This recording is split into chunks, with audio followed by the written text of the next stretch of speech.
Welcome to Facts TV News, where everything is true. 3 teens shot, 1 fatally in St. Anne.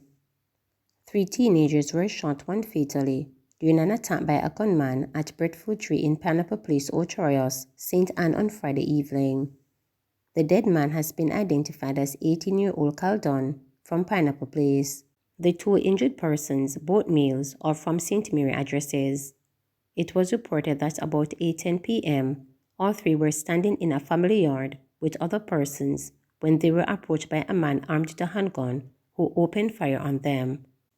After the shooting subsided, Dunn and the other 2 teens were seen suffering from gunshot wounds.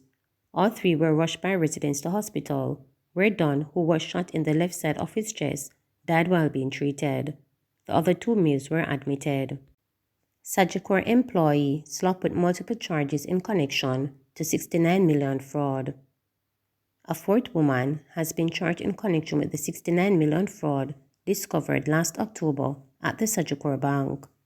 26-year-old Tishon Samuels is charged for larceny as a servant, conspiracy to defraud, and access with intent to commit or facilitate the commission of an offense under the cybercrimes law. Samuels was nabbed by the members of the fraud squad in New Kingston at the Sagicor headquarters in New Kingston on Thursday and was charged later in the day. It is alleged that Samuels facilitated the processing of unauthorized transactions and is the 4th employee to be connected to the theft. The others charged include Tricia Moulton, former Ligoni branch manager, Alicia Moulton-Wright, former Sagicor vice president, and Malika MacLeod. The group is set to appear in court on February 21. Police Commissioner stresses the importance of having professional officers in the JCF, not just boots on the ground. Police Commissioner Major General Anthony Anderson has stressed the importance of recruiting new members of the force who can be professional officers versus just focusing on increasing the number of boots on the ground.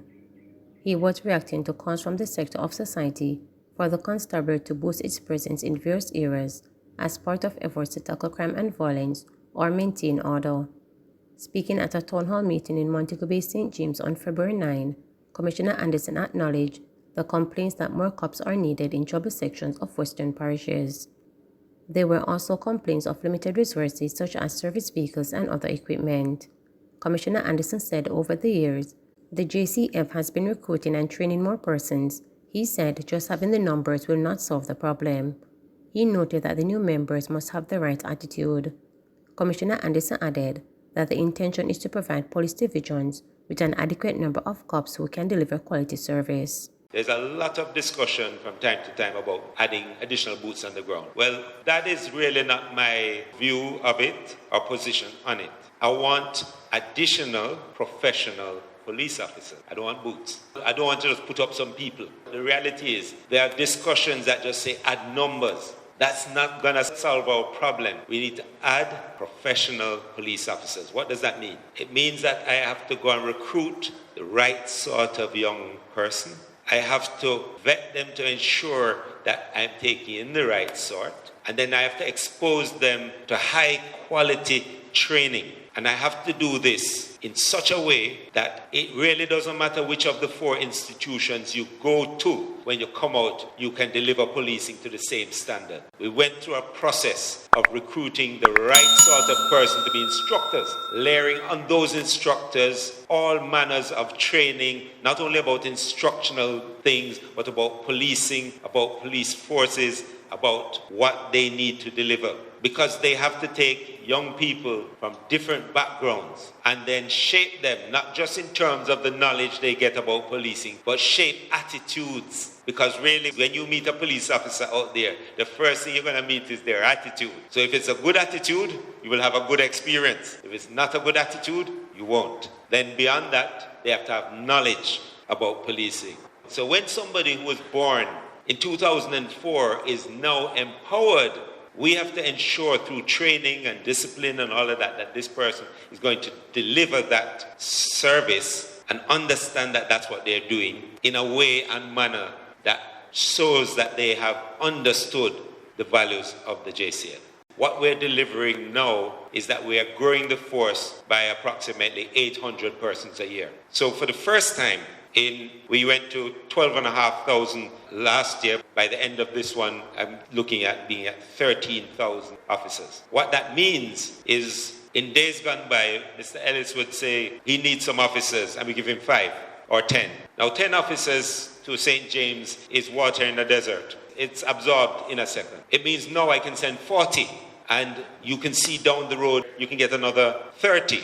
And different parishes and different divisions can look ahead and anticipate that they are going to get a substantial enough amount of police officers to deliver the service to the community as required. Sea Talk at Godfrey Stewart High School in Westmoreland. Members of the anti-gang unit at the Counterterrorism and Organized Crime Investigations Branch Sea Talk are engaging students at the Godfrey Stewart High School in Westmoreland as they try to provide intervention. This is according to Head of the Westmoreland Police Division, Senior Superintendent SSP Wayne Josephs. SSP Josephs was speaking at the Grange Hill High School in the parish on Friday, where Deputy Prime Minister Dr. Horace Strang was gifting musical and sporting instruments to the institution. Right now, we have a team from CETOC that is at Godfrey Stewart from yesterday trying to do some intervention on beaches. The gang unit at CETOC has a tailor-made program to address school violence, SSP Joseph said. Late last month, a video circulated on social media displaying a group of students at the Godfrey Stewart High School that seemingly formed a gang assaulting other students. The video showed several teenage boys confronting another male student, one of whom used a machete to hit the boy all over his body. Following the video, the teens implicated were suspended from school, 2 of whom were subsequently arrested and charged. SSP Joseph added that the police are trying to step up activities in schools. We are working along with the school principals, deans of discipline and guidance counselors, the top lawman added. My father was a good man. The abduction and murder of 45-year-old Fitzroy Davidson, a resident of Denhamton in West Kingston, has left his family in distress. Davidson, who would have turned 46 years old on February 28, was just outside his house at Kingside on Little King Street when he was abducted on Wednesday night. Early Thursday morning, he was found dead at a property on Spanish Town Road with gunshot wounds to his body. His daughter, Peter Gay Davidson, described her father as a good man as she struggled to recall events leading up to the killing. My father was a good man. Every day him go work from 7 in the morning and come back in the evening. He worked at Caribbean Cement. Wednesday night when him come home, him say him really tired. Him say everybody must find something to eat. Him buy a food for him and my mother and they share it. My father come outside with a cornbread after 7 p.m. and he was out there eating it. He went over to my grandparents' house and when him come back up, we hear him talking. Sometimes we hear some rustling at the back of the house, said the grieving daughter. Normally, Daddy would be the one to check out what a going around the back. By the time we come out, we no see him. Mommy started to panic because she couldn't think of where he would have gone. The only place he would go is down by my granny or to the shop. If he was to stay long, he would say it. My father no hide nothing from us, Davidson added, as she told reporters that she had big plans for her father's birthday. She also shared that her birthday is next week. According to the distraught daughter, her father was awaiting a visa which would have allowed him to take a trip overseas to cool out since strange and concerning things were happening in the community. Him look about him visa because him say him tired of the place around. Them poison me dog just before that. Anytime nothing funny a go on, the dog bark, so they make sure so them kill him. My father normally secure the building. He's always outside, even at 3 a.m., especially on weekends. He used to be the security, so he used to stay up late. The night of the incident, my mother was scared to even look around the back.